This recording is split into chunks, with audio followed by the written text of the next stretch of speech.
What did you think was going to happen?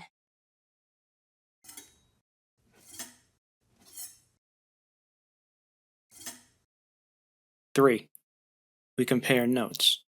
We followed the cortege with our eyes until it was swiftly lost to sight in the misty wood, and the very sound of the hoofs and the wheels died away in the silent night air. Nothing remained to assure us that the adventure had not been an illusion of a moment but the young lady, who just at that moment opened her eyes. I could not see, for her face was turned from me, but she raised her head, evidently looking about her, and I heard a very sweet voice ask complainingly, "Where's mamma?" Our good Madame Perrodon answered tenderly, and added some comfortable assurances. I then heard her ask, "Where am I? What is this place?" After that she said, "I don't see the carriage, and Matska. Where is she?" Madame answered all her questions in so far as she understood them, and gradually the young lady remembered how the misadventure came about, and was glad to hear that no one in or in attendance on the carriage was hurt. And on learning that her mamma had left her here till her return in about 3 months, she wept. I was going to add my consolations to those of Madame Perrodon, when Mademoiselle de la Fontaine placed her hand upon my arm, saying, "Don't approach. One at a time is as much as she can at present converse with. A very little excitement would possibly overpower her now. As soon as she is comfortably in bed, I thought, I will run up to her room and see her." My father, in the meantime, had sent a servant on horseback for the physician, who lived about 2 leagues away, and a bedroom was being prepared for the young lady's reception. The stranger now rose, and leaning on Madame's arm, walked slowly over the drawbridge and into the castle gate. In the hall servants waited to receive her, and she was conducted forthwith to her room.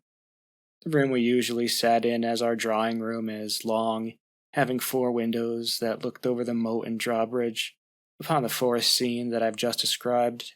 It is furnished in old carved oak, with large carved cabinets, and the chairs are cushioned in crimson Utrecht velvet. The walls are covered with tapestry, and surrounded with great gold frames, the figures being as large as life, in ancient and very curious costume, and the subjects represented are hunting, hawking, and generally festive. It is not too stately to be extremely comfortable, and here we had our tea, for with his usual patriotic leanings he insisted that the national beverage should make its appearance regularly with our coffee and chocolate.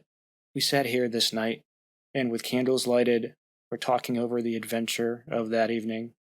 Madame Perrodon and Mademoiselle de la Fontaine were both our party. The young stranger had hardly lain down in her bed when she sank into a deep sleep, and those ladies had left her in the care of a servant. "How do you like our guest?" I asked, as soon as Madame returned. "Tell me about her." "I like her extremely," answered Madame. "She is, I almost think, the prettiest creature I ever saw. About your age, and so gentle and nice." "She is absolutely beautiful," threw in Mademoiselle, who had peeped for a moment into the stranger's room. "And such a sweet voice," added Madame Perrodon. "Did you remark a woman in the carriage, after it was set up again, who did not get out?" inquired Mademoiselle, "but only looked from the window?" "No, we had not seen her." "Then she described a hideous black woman, with a sort of colored turban on her head, and who was gazing all the time from the carriage window, nodding and grinning derisively towards the ladies, with gleaming eyes and large white eyeballs, and her teeth as if in fury." "Did you remark what an ill-looking pack of men the servants were?" asked Madame. "Yes," said my father, who had just come in. "Ugly, hang-dog-looking fellows that I've ever beheld in my life. I hope they mayn't rob the poor lady in the forest. They are clever rogues. However, they got everything to rights in a minute. I dare say they are worn out with too long travelling," said Madame. "Besides looking wicked, their faces were strangely lean, and dark, and sullen. I am very curious, I own, but I dare say the young lady will tell you all about it tomorrow, if she is sufficiently recovered." "I don't think she will," said my father with a mysterious smile, a little nod of his head, as if he knew more about it than he cared to tell us. This made us all the more inquisitive as to what had passed between him and the lady in the black velvet, in the brief but earnest interview that had immediately preceded her departure. We were scarcely alone when I entreated him to tell me. He did not need much pressing. "There's no particular reason why I should not tell you." She expressed a reluctance to trouble us with the care of her daughter, saying she was in delicate health and nervous, but not subject to any kind of seizure. She volunteered that, nor to any illusion, being, in fact, perfectly sane. "How very odd to say all that," I interpolated. "It was so unnecessary." "At all events it was said," he laughed. "And as you wish to know all that passed, which was indeed very little, I tell you." She then said, "I am making a long journey of vital importance." She emphasized the word rapid and secret. "I shall return for my child in 3 months. In the meantime she will be silent as to who we are, whence we come, and whither we are traveling." That's all she said. She spoke very pure French. When she said the word secret, she paused for a few seconds, looking sternly, her eyes fixed on me. I fancy she makes a great point of that. You saw how quickly she was gone. I hope I have not done a very foolish thing in taking charge of the young lady. For my part, I was delighted. I was longing to see and talk to her, and only waiting till the doctor should give me a leave. You, who live in towns, can have no idea how great an event the introduction of a new friend is, in such a solitude as surrounded us. The doctor did not arrive till nearly 1 o'clock, but I could no more have gone to bed and slept than I could have overtaken on foot the carriage in which the princess in black velvet had driven away. When the physician came down to the drawing-room, it was to report very favorably upon his patient. She was now sitting up, her pulse quite regular, apparently perfectly well. She had sustained no injury, and the little shock to her nerves had passed away quite harmlessly. There could be no harm, certainly, in me seeing her, if we both wished it, and with this permission I sent forthwith to know whether she would allow me to visit her for a few minutes in her room. The servant returned immediately to say that she desired nothing more. You may be sure I was not long in availing myself of this permission. Our visitor lay in one of the handsomest rooms in the Schloss. It was perhaps a little stately. There was a somber piece of tapestry opposite the foot of the bed, representing Cleopatra with the asps to her bosom, and other solemn classic scenes were displayed, a little faded, upon the other walls, but there was gold carving, and rich and varied color enough in the other decorations of the room to more than redeem the gloom of the old tapestry. There were candles at the bedside. She was sitting up, her slender, pretty figure enveloped in soft silk dressing gown, embroidered with flowers and lined with thick quilted silk, which her mother had thrown over her feet as she lay upon the ground. What was it that, as I reached the bedside and had just begun my little greeting, struck me dumb in a moment, and made me recoil a step or two from before her? I will tell you. I saw the very face which had visited me in my childhood that night, which remained so fixed in my memory, and on which I had, for so many years, so often ruminated with horror, when no one suspected of what I was thinking. It was pretty, even beautiful, and when I first beheld it, wore the same melancholy expression. But this almost instantly lighted into a strange fixed smile of recognition. There was a silence of fully a minute, and then at length she spoke.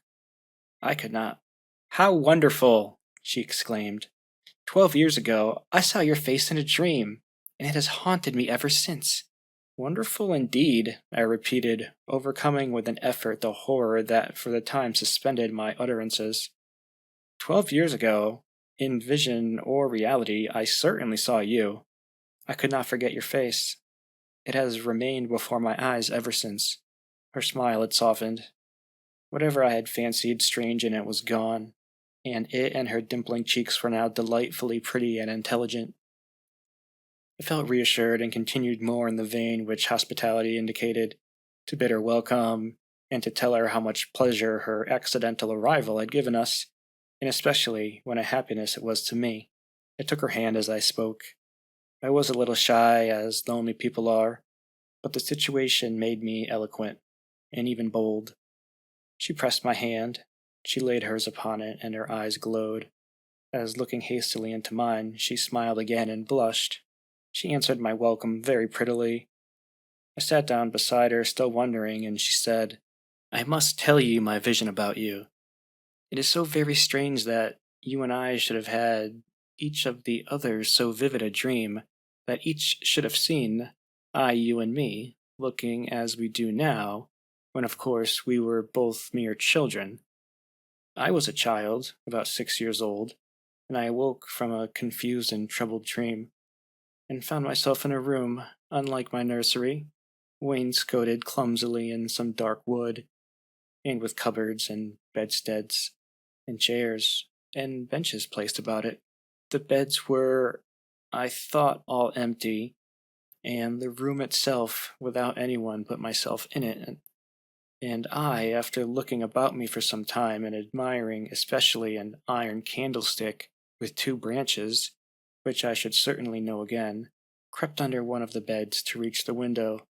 But as I got from under the bed, I heard someone crying, and looking up, while I was still upon my knees, I saw you, most assuredly you, as I see you now, a beautiful young lady with golden hair and large blue eyes, and lips, your lips, you, you as you are here. Your looks won me. I climbed on the bed and put my arms about you, and I think we both fell asleep. I was aroused by a scream. You were sitting up screaming. I was frightened and slipped down upon the ground, and it seemed to me lost consciousness for a moment, and when I came to myself I was again in my nursery at home. Your face I have never forgotten since.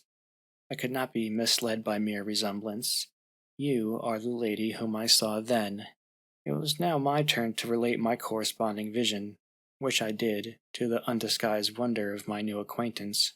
"I don't know which should be most afraid of the other," she said, again smiling. "If you were less pretty, I think I should be very much afraid of you.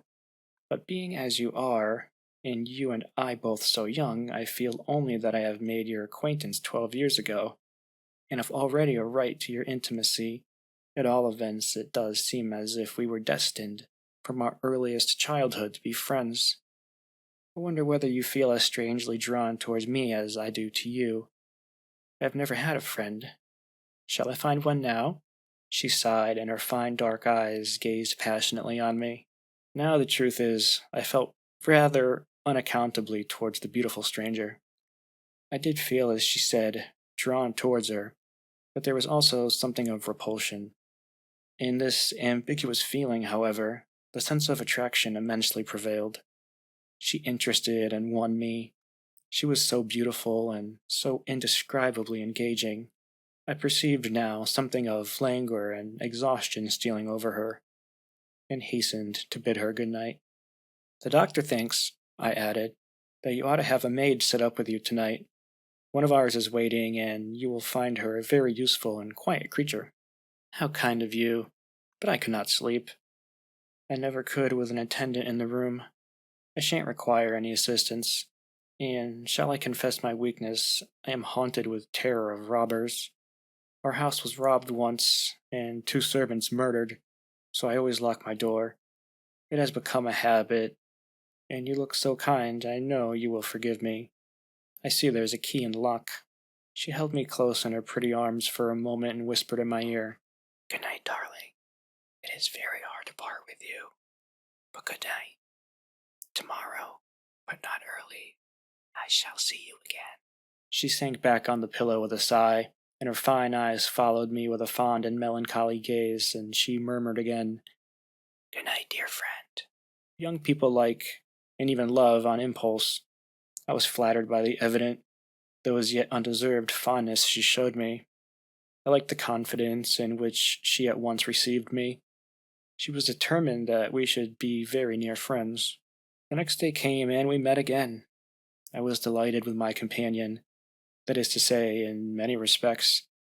Her looks lost nothing in daylight. She was certainly the most beautiful creature I had ever seen, and the unpleasant resemblance of the face presented in my early dream had lost the effect of the first unexpected recognition. She confessed that she had experienced a similar shock on seeing me, and precisely the same faint antipathy had mingled with my admiration of her. We now laughed together over our momentary horrors,